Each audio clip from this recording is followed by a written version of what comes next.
There's a book called The Three New Deals, and it was like Hitler, Mussolini, and FDR, and they were all sort of compared.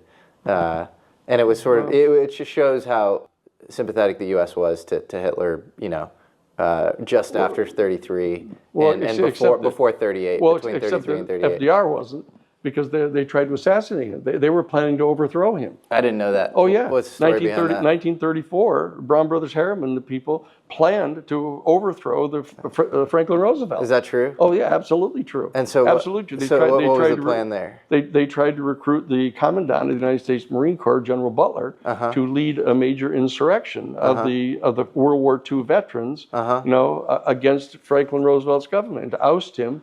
And to put Smedley Butler, the General Butler, in charge, in that they were going to have a fascist government. The Carnegies, the Rockefellers, you know, these are all the Gilded Age families. They're just the Gilded Age. Got it. Okay, so when you say robber barons, you mean who they are. The Gilded Age That's industrialists exactly right. that controlled the supply chains of the United States. They were just very, very effective. The Vanderbilts, were they? They were. Yeah, that's right. Yeah. Absolutely. They were very effective doing what they were doing, and that they carried what they were doing to the logical conclusions of say, well, look, why wouldn't we exercise control over the government? But that this is what was going on, and the bottom line is that after, because Hitler came off the leash and started becoming totally excessive about what he was doing in Europe, and then started going after all the Jewish people, you know, and started doing all these kind of excessive things. Still, you need to remember, it's going to be kind of a shocking observation, but the United States never declared war on Germany.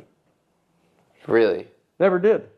They declared war on Japan. Japan after Pearl Harbor. Japan after Pearl Harbor, and then Germany declared war on the United States because they were in the Axis. So, because there was this huge, powerful group inside the United States that didn't want to go to war with Germany. The critique of FDR at the time was like he was not paying attention to any of the stuff going on with the Holocaust, and that he waited way too long, and that, you know.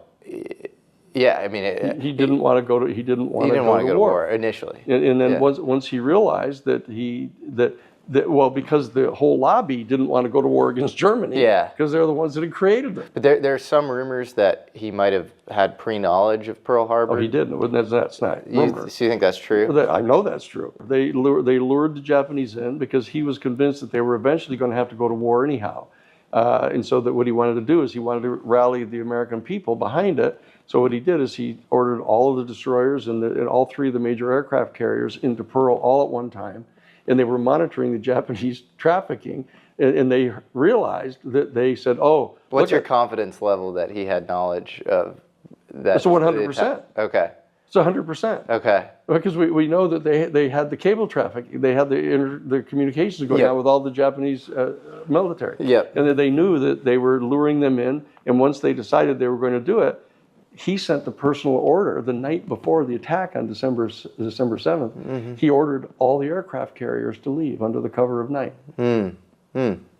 That's the key. Once you see that, they ordered them all out of there, and they let them bomb Pearl Harbor and sink a number of the fairly outmoded destroyers anyhow that they had. The United States of America was suddenly and deliberately attacked by naval and air forces of the Empire of Japan. Once Japan did that, then he got a declaration of war against Japan, not against Germany.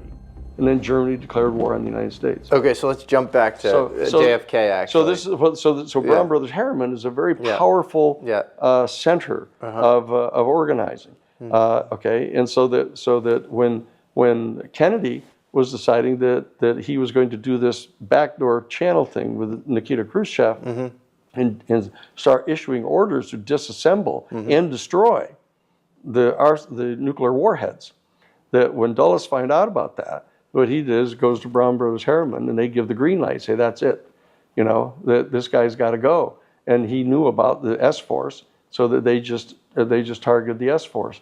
Was George H.W. Bush involved in the death of JFK? No, he was notified just before it was coming down, as Lyndon Johnson was. They were notified that this was happening. because they had said, look, he's trying to disassemble the nuclear warheads of our whole arsenal. They all got together, J. Edgar Hoover and Nixon. Because George H.W. Bush was CIA, and I think he went missing. The rumor was for 12 days, and there's a photograph of him in Dallas. We know where he was. He was in Dallas. He was in a meeting at the ranch of Clint Murchison. Is where not the one in Oaxaca, but the one in Dallas. So he was helping coordinate this whole thing? No, he was just being briefed. Okay. He was just being told, notified that this was getting ready to happen. Okay. And so that's it. But he had pre-knowledge of JFK's Yes. That's he did. Lyndon Johnson did. Hoover did. The Lyndon Johnson thing makes because it was sense viewed to me. It was viewed as the patriotic thing to do because he was a traitor in their eyes, and he was actually planning to physically disassemble the nuclear warheads and destroy them. You know, I mean, what a greater act of treason could you do? Doing it on behest of this is crazy. Khrushchev. There's so many angles to it. And so that's why they did. That's why they felt completely self-righteous about it. They deployed the S-Force. You know, the guy that killed him is Roger Morales, who was the dead-eye shot for the team.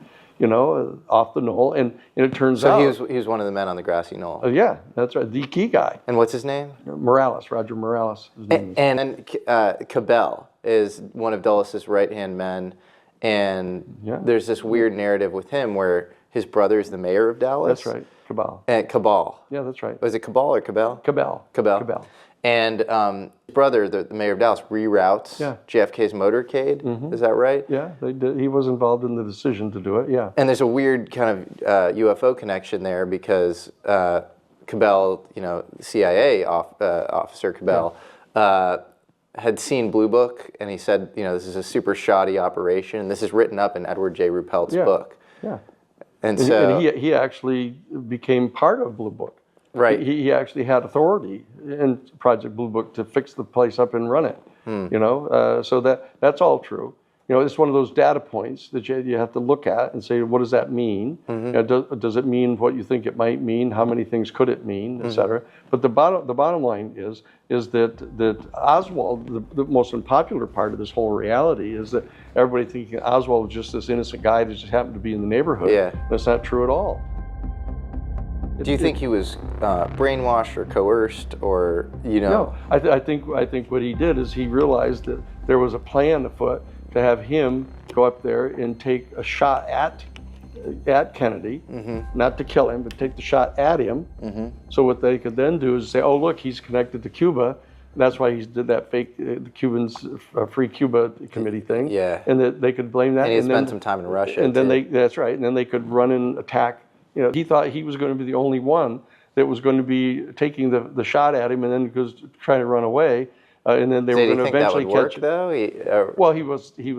Or was he ideologically down to be martyr or something? No. He just believed that it was going to work. He was going to get arrested, and then they were going to come to his aid. Okay. You know, he was going to get legal defense, and he'd do all these other kind of things. But as soon as he saw Tippit coming for him, he killed Tippit. He shot and killed Tippit. And Tippit is the police officer that he killed. Yeah, right. Because Tippit was assigned to go get him. Right. And because he had too much knowledge, you think they got Jack Ruby to kill him? Yes.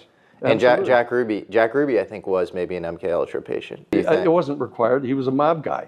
You know, I mean, the mob guys were all into the assassination team and everything. Yes, but so it didn't require brainwashing him or anything. Yeah, but it was really odd because he never recalled killing Lee Harvey Oswald, and as soon as he kills him, he's going, you know, because he's a Miami nightclub guy, and all the cops around him are, you know, arresting him, and he's going, "What are you doing? I'm Jack Ruby." And then in his jail cell for 6 months or whatever, he doesn't recall, you know, ever having anything to do with the killing. Well, and then he's seen by Jolly West, who we know is, you know, ran MK Ultra, was in correspondence with. But he also tried to get to talk to Earl Warren directly to tell him what was really going on. You know, Jack Ruby did. Well, that's why you get Jolly West in there, and Jolly West spends 24 hours with him in his jail cell. No records of this, and he comes out and he says Jack Ruby has had a psychotic break, and Jack Ruby goes nuts, and he says, you know, I'm hearing Jews screaming on the other end of, you know, my jail cell. I think they're dying or whatever. And so to me that screams that at least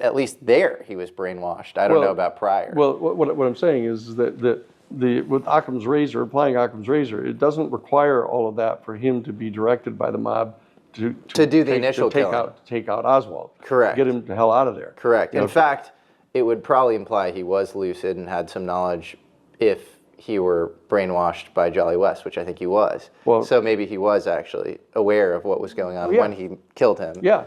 And then That's right. they saw Oh, yeah. him as a liability, and they had to take him out via Jolly Absolutely right. West. Yeah. So the plan is to simply have Oswald take the shot at Kennedy, Yeah. flee, Yeah. run away, get away, and have Tippit kill him. And so they'd have the lone gunman shot and killed, and it'd be over. It'd be done with, right? Which is the classic MO. Is how you do it, right? But as soon as he saw Tippit coming to see him, he shot him and killed him, and then continued to flee and realized that he was getting screwed because he didn't know there were any other shooters. Yeah.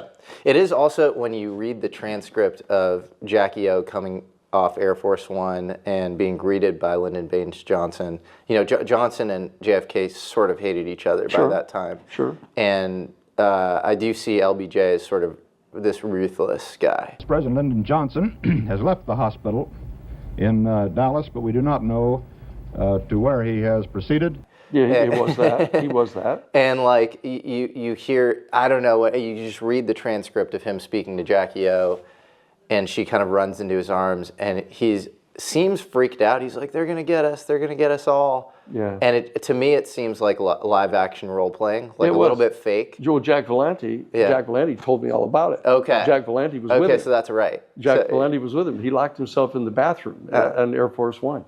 He locked himself in the bathroom and wouldn't come out. And Jack Valenti had to go and get him to take him out of there. And he was going through this whole thing. They're going to kill us all. They're going to kill us all. But he'd already been notified the previous night out at Clint Murchison's house. Sociopath. And there are at least 3 witnesses to testify to that. So RFK Jr.